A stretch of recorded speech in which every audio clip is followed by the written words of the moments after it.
Hello and welcome to my Space Station 13 guide. I thought I'd make this guide because I keep seeing videos online that are way too complicated and in-depth for what they are.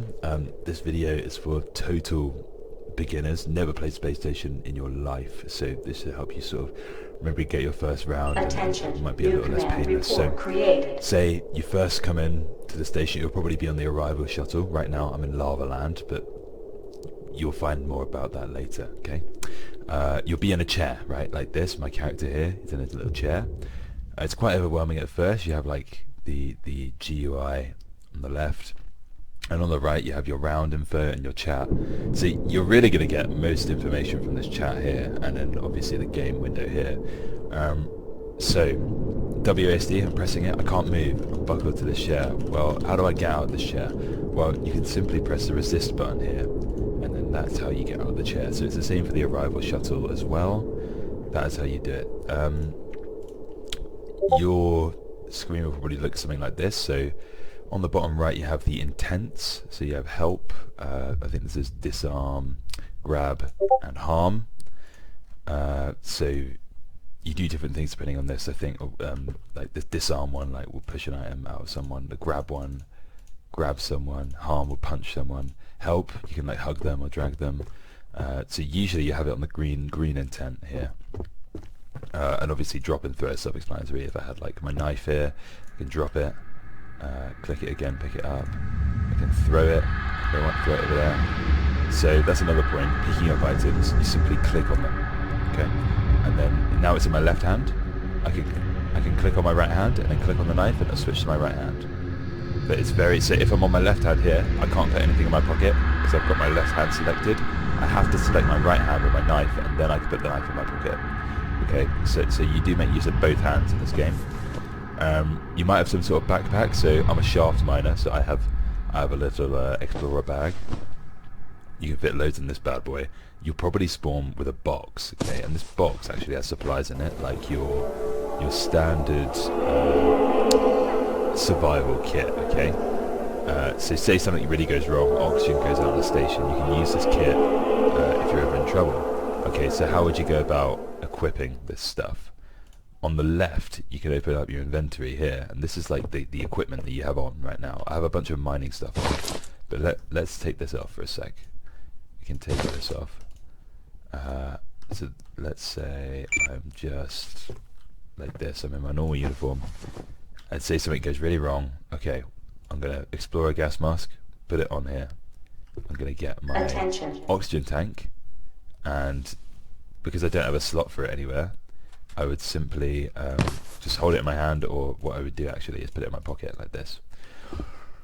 Up here on the top you can adjust the mask, so I got it off right now, I can put it on, and then you set internals. Now I'm getting oxygen. You can see on the left side I'm getting oxygen. Yeah.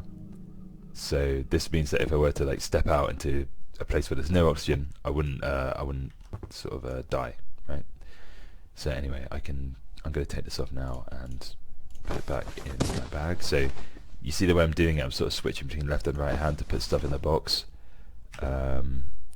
So I can get my gas mask, put it in a box. Really? It's too big? I just got it from the box. Okay. Oh, I fold it up and then put it in a box. Okay. And then I put the box in my bag. Okay. Alright, so I'm going to do the same here with this kit that I've had on. I'm going to just put that on. Got my mining hard suit, got my oxygen tank, which I can put here now because I've got the hard suit on. So I can put it in there. Goggles, put it there. Nice. And you press this arrow to close that down. Now I will say, if you're playing Space Station 13 for the first time, the HUD and stuff might look a bit different. That's because there are different code bases in this game. So I'm playing on B Station right now, which is runs off the TG Station code base.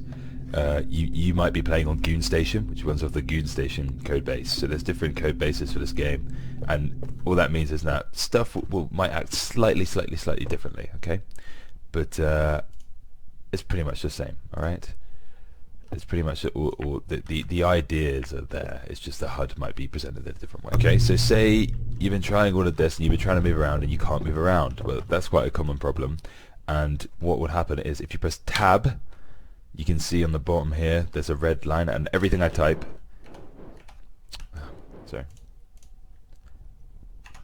everything I type is going into this box here. Okay, so I'm not moving right now.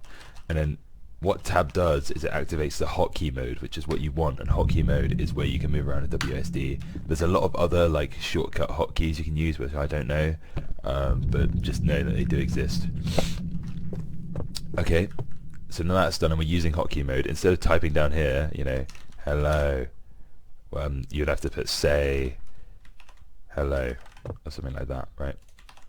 Something like that, yeah.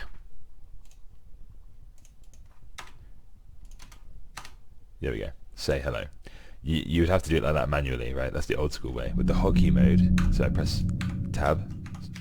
Alright, now I can move around WSD. I can press T, tango, open up the say thing, and I can type hello here. Alright, so that's how you talk to other people. That's very vital. Another thing, I could press Y, and that's a hotkey for the radio. And I could say, you know, hello on here. I'm not going to, because other people can hear me. Some common hotkeys for the radio. Semicolon, so if you press say, so T, tango, and then semicolon, it does the radio. That's the common radio. Okay, and then maybe you could put like colon H for different things. I think colon N, that's science, stuff like that. So you can talk to your colon E, engineering. You can talk to your different departments on this radio as well. So that's really important to be aware of there as well, especially if you ever need help. Okay, this is a good example here of using different items. So I just went outside and got burnt by the ash storm that happens quite common on lava land. Okay, and here I've got a burn treatment med kit. So what I can do then, I'm on the green intent right now, and I can click on myself and I can see what's wrong with me. My head is numb, legs, arms are numb. I can also do the same thing here. If I click here on myself as well, and I can see that I'm okay now. But basically what I did was I picked up the first aid kit, went in the alternate hand, clicked it to open it, and then I've gotten out like a burn patch, and then with the green intent I've clicked on myself and it's applied the burn patch you can see on the right, and then that has sort of healed me. So now if I click on myself, I'm all okay, I'm feeling good. You can also target different parts of the body. So on the very bottom you can see you can target the eyes, you know, the mouth, the head.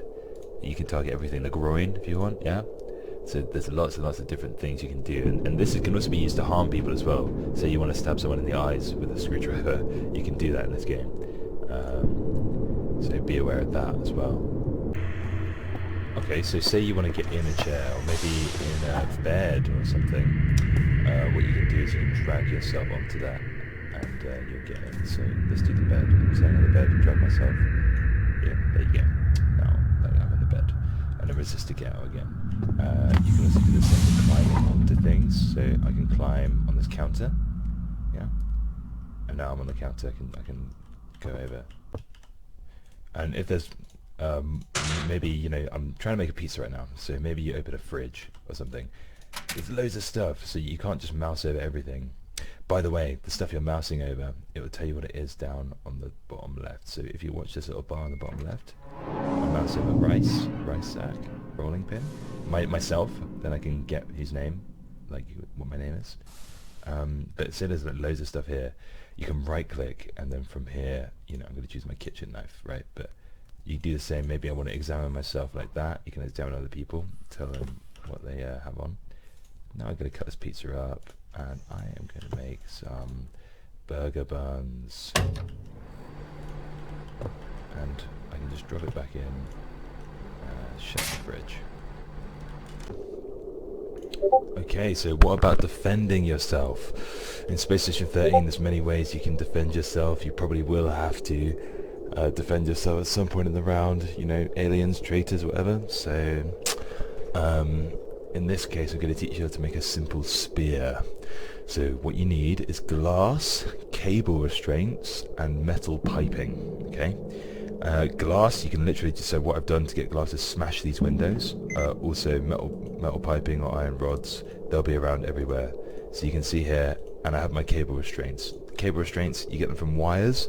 You put a bunch of wires together and you can make cable restraints here. So there's 15 sheets for a cable restraint. So I've made that. So I've got it all together here in a pile. And now what I'm going to do, I'm going to press this little T button. which is a crafting menu, and you can make this. Is how you make like pizzas and all of that as well. But I go to weapons. I'm going to scroll down a little bit, and I can craft myself a spear. So I'm going to make one now. And there you go. So maybe you're like a janitor or whatever in a pinch. You don't have anything to defend yourself. You can use this. And you can, you know, stab someone in the eyes. It's better than having nothing, certainly. Another thing, and I forgot to mention earlier, is say you want to drag something like a box or maybe a person. You press left control and then left click, and you see this pull icon comes up. And look, now I'm dragging the spear around. So you can do this with people as well. Say you have an injured guy, you could like, you know, usually you can grab them a bit closer and like put them on your shoulder and stuff. So yeah. Okay guys, so I'm going to go over quickly how to hack doors. This is a super useful skill set that's going to help you a lot. Maybe you get trapped here. So as you can see, I can't get through this door. I've got a tool belt here, but you can grab these tools from around the station, okay? Also, another thing that I recommend you get is insulated gloves. These things stop you getting shocked. You can do it without, okay? So if you're really like trapped in this room and you need to get out, just do it without the gloves and take the risk. You might get shocked a couple of times. So the first thing we're going to do is grab a screwdriver and get this panel off here, okay? And now we will get a multi-tool and have a look in there. So what we want is the door bolts are up, so that means that the door should be unlocked, right? And if the door bolts are down, then the door is locked.